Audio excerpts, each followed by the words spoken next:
और बिहार की सरकार इस मामले को गंभीरता से ले, इन लड़कियों को न्याय मिले, नौजवानों को न्याय मिले और हज़ारों की संख्या में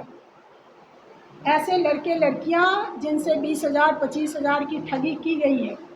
जो गरीब परिवार के लड़के हैं, लड़कियां हैं, 20,000 रुपया उनके लिए जुटाना बहुत कठिन रहा है। कई ने बताया कि कान की बाली बेच करके हम यहाँ आए कि कम से कम नौकरी मिल जाएगी, उसके बाद तो सब कुछ कर लेंगे। एक लड़की ने बताया कि उसने कर्ज लेकर के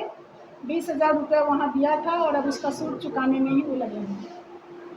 और वो भी वहाँ बंधक बना कर रख ली गई थी। किसी तरह से वो वहाँ से भाग करके निकल के आई।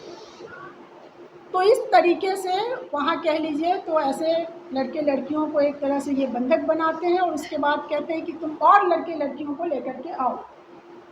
50-60 टारगेट उनको दिया जाता है कि जिस तरह से तुमने 20,000 रुपया जमा किया है,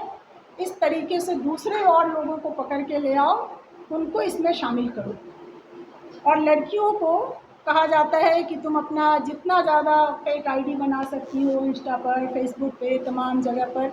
अपना आईडी बनाओ और उसके ज़रिए बातचीत करो, उसके ज़रिए और लोगों को फंसा करके यहाँ पर लेके आओ। ये काम जो लड़कियाँ नहीं करती हैं, उनके साथ मारपीट होती है, उनके साथ तमाम तरह के उत्पीड़न होते हैं और यौन उत्पीड़न तक की घटनाएं वहाँ पर होती हैं। मैडम, इन मामलों को लेकर के महिला अथवा या फिर महिला संगठन क्या क्या क्या आपवा ने तो सबसे पहले इस पूरे मामले की जांच की है और लड़कियां आज सामने हैं, और हमारी पहली मांग है कि इस पूरे मामले की जांच के लिए तत्काल बिहार के स्तर पर बिहार सरकार को न्यायिक जांच करवानी चाहिए और एक SIT बना करके इस पूरे मामले की जांच पड़ताल। और सबसे पहले जो मेन एक्यूज्ड है इस केस में, मनीष सिन्हा, जो DVR का अपने को CEO कहता है, मालिक है, जो भी है, उसकी अब तक गिरफ्तारी नहीं हुई। तमाम दबाव के बाद कुछ लोग गिरफ्तार हुए हैं, लेकिन जो मेन एक्यूज्ड है उसकी गिरफ्तारी अभी तक नहीं हुई है। तो सबसे पहले तो मनीष सिन्हा की गिरफ्तारी होनी चाहिए, इस पूरे मामले की जांच होनी चाहिए, जिन लड़कियों के साथ उत्पीड़न हुआ है उनको न्याय मिले, और जिन तमाम लोगों का पैसा, गरीब परिवार के सारे लड़के लड़कियां हैं, हज़ारों की संख्या में हैं ऐसे लोग, उनका पैसा उनको वापस मिले और उनका जो पूरा साल बर्बाद हुआ है, समय बर्बाद हुआ है, उसका मुआवजा मिले। मैडम, आप वहाँ पे गई थी तो आपको क्या लगता है, जैसे खबरों में बिना तथ्य के परोसा जा रहा है कि 400-500 लड़कियों के साथ यौन शोषण का मामला सामने आ रहा है, आप वहाँ पे गई थी, ग्राउंड पे गई थी, आपको क्या लगा, इन बातों में कितनी सच्चाई है? देखिए, यौन उत्पीड़न तो कई लड़कियों के साथ हुआ है, लेकिन संख्या हम नहीं बता सकते क्योंकि मेरे पास अभी वो फैक्ट नहीं है।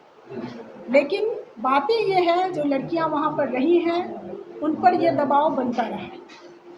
इसलिए ये बहुत सारी लड़कियां होंगी। अगर थोड़ा सा इस पर जांच शुरू हो तो सच्चाई खुद ब खुद सामने आने लगेगी कि कितनी लड़कियों के साथ यौन उत्पीड़न हुआ। तो एक तो ये है कि जांच हो तो ये यौन उत्पीड़न का मामला भी सामने आएगा, जांच शुरू हो तो जितने लड़के लड़कियों को वहाँ एक तरह से बंधक बनाकर उनके साथ मारपीट होती रही है कि तुम अपनी तरह से और दूसरे लोगों को लेकर के आओ, वो सारे मामले सामने आएंगे, कितने लोगों के साथ ठगी हुई है और ये पैसा जाता कहाँ है। क्योंकि ये जो मनीष सिन्हा है और उसके तमाम जो लोग हैं, ये अपराधी किस्म के लोग हैं, धमकाते रहे, लगातार इन लड़कियों को धमकियां मिल रही हैं कि केस वापस ले लो। जो लड़की बयान देने गई है, गवाही देने गई है, उसके घर पे अपराधी पहुंच करके धमकियां दे रहे हैं कि केस वापस ले लो, बोलना बंद करो, नहीं तो भाई को मार देंगे, परिवार ख़त्म कर देंगे, या बहुत सारा पैसे का प्रलोभन दिया गया। और पुलिस इस मामले में बिल्कुल निष्क्रिय बनी हुई है, इतने दिन तक जांच नहीं किया गया। जो घटना स्थल है मुजफ्फरपुर का, जो DVR ऑफिस है, उस ऑफिस को सील नहीं किया गया, ऑफिस तक सील नहीं किया गया, उसको पुलिस खुलेआम छोड़े हुए है। जो मुख्य पीड़िता है उसका मोबाइल जब्त कर लिया गया है, आज तक उसका मोबाइल वापस नहीं किया गया है। उसने कहा कि कम से कम नंबर दे दीजिए ताकि हम बाकी लोगों से संपर्क कर सकें, उसको वो नंबर नहीं। तो पुलिस के पास जब सारा तथ्य दे दिया गया है, पीड़िता ने दिया है, एक पीड़िता कम से कम आगे बढ़ी है, और अगर इसमें थोड़ी सी भी पॉजिटिव अप्रोच बिहार की सरकार ली होती तो आज सैकड़ों लड़के लड़कियां सामने आएंगे बोलने के लिए। लेकिन कुल मिलाकर के मामले को दबाने में ही बिहार की सरकार, बिहार का पुलिस प्रशासन लगा हुआ है। हम लोग पूरी कोशिश में हैं कि हम तुरंत ही बिहार के डीजीपी से मिलें, बिहार के होम सेक्रेटरी से मिलें, मुख्यमंत्री अगर समय दें, हम लोग चाहेंगे कि मुख्यमंत्री से मिलें, इन लड़कियों को न्याय मिले। और इसके लिए हम समाज से भी आप लोगों के माध्यम से अपील करेंगे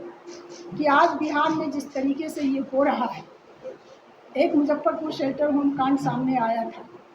लंबी लड़ाई इसके लिए लड़नी पड़ी, केस जब सामने आया तब जा कर के ही न्याय मिली, आज वो जेल में है। ये मामला जो इसमें कई पहलू एक साथ जुड़े हुए हैं, जो मैंने बार बार कहा कि यौन उत्पीड़न का भी मामला है, पैसे की ठगी का बहुत बड़े स्तर पर इसमें है, नौजवानों से पैसा ठगा गया है, बंधक बना के उनके साथ मारपीट की गई है, कई तरह के उत्पीड़न एक साथ शामिल हैं, अलग अलग का अलग। पीड़िता से मिलवा दीजिए। हाँ बिल्कुल।